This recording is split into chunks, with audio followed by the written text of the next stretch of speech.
Bem-vindos à nossa 10ª aula do nosso curso bíblico. Estamos estudando então a questão da interpretação do texto e nesta aula vamos ver a questão do livro divino, que a Bíblia é, além de ser livro escrito pelo homem, livro humano, é também livro divino, e vamos ver a questão do tipo e acomodação, e encerrando essa parte de introdução à Bíblia, para na aula que vem então dar início ao estudo do Novo Testamento, a começar pela introdução aos Evangelhos.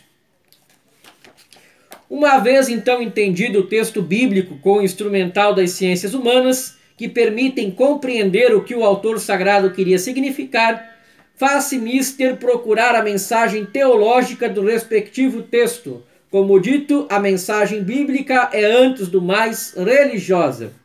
Para perceber essa mensagem teológica, deverá o intérprete levar em consideração a analogia da fé, ver Romanos capítulo 12, versículo 6, ou o conjunto das verdades da fé, de modo a nunca atribuir ao texto sagrado uma interpretação destoante das verdades da fé, mas, ao contrário, entendê-lo segundo as demais proposições da fé. Por exemplo, as palavras de Jesus, o Pai é maior do que eu, no Evangelho de João, capítulo 14, versículo 28, não poderão ser entendidas como se Jesus fosse simplesmente inferior ao Pai, em desacordo com a fé que diz ser Jesus consubstancial ao Pai ou uma só substância com o Pai. Ver também Evangelho de João, capítulo 14, versículo 10 seguintes, e Evangelho de João, capítulo 10, versículo 30. Será preciso, então, reconhecer que Jesus, como Deus, é igual ao Pai, mas como homem é-lhe inferior. A analogia da fé, então, leva-nos a pensar na igreja e no seu magistério. A palavra de Deus escrita não pode ser entendida plenamente senão em consonância com a palavra de Deus oral, que é anterior à escrita e que continua a ressoar viva dentro da igreja através do magistério desta. É a igreja, em última análise, quem nos entrega as escrituras e nos orienta na interpretação autêntica das mesmas. Quem assim pensa, evita o subjetivismo arbitrário. Eu acho que, parece-me que, subjetivismo ilusório, no qual incorre quem queira praticar a interpretação da Bíblia segundo critérios pessoais, por mais bem intencionados que sejam.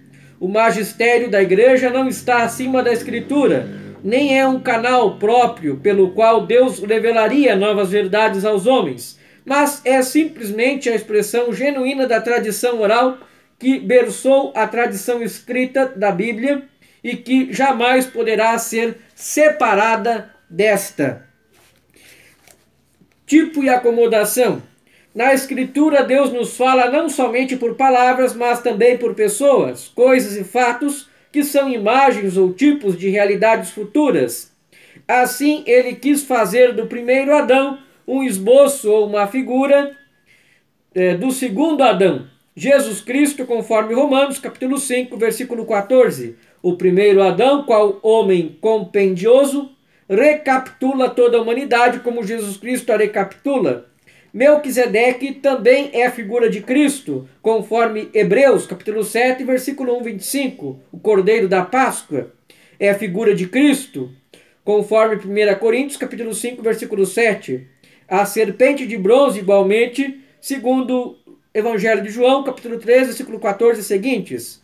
Quando as Escrituras do Novo Testamento apontam trechos do Antigo Testamento como portadores de figuras, disse que tais textos têm um sentido típico. Outra coisa é a acomodação de textos bíblicos que ocorre frequentemente na prática dos cristãos.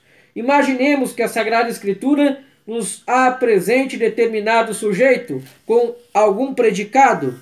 A sabedoria é a mãe do belo amor, do temor, do conhecimento e da esperança, como diz no livro do Eclesiástico, capítulo 24, versículo 18.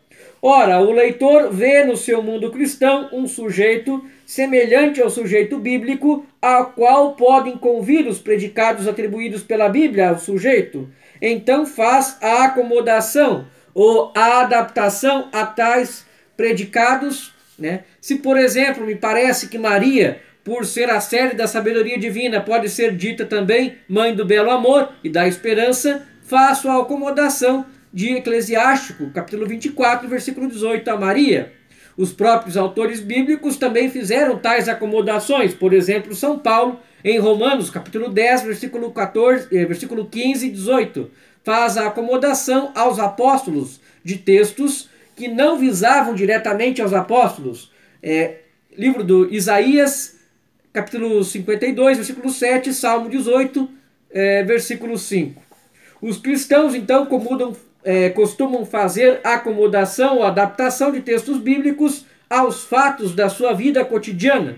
Tal procedimento pode ser válido se de fato há semelhança entre o sujeito bíblico e o sujeito não bíblico. Entre Jeremias desolado, por exemplo, em Jeremias capítulo 15, versículo 18, e o cristão perseguido. Mas será condenável se servir para brincadeiras ou aplicações irreverentes da Bíblia, como às vezes ocorrem nos cartazes de publicidade, no rádio e na televisão. Então, na nossa próxima aula, vamos começar então o estudo do Novo Testamento e vamos estudar então uma introdução geral aos Evangelhos, ao livro dos Evangelhos. Muito obrigado pela sua atenção e até nossa próxima aula.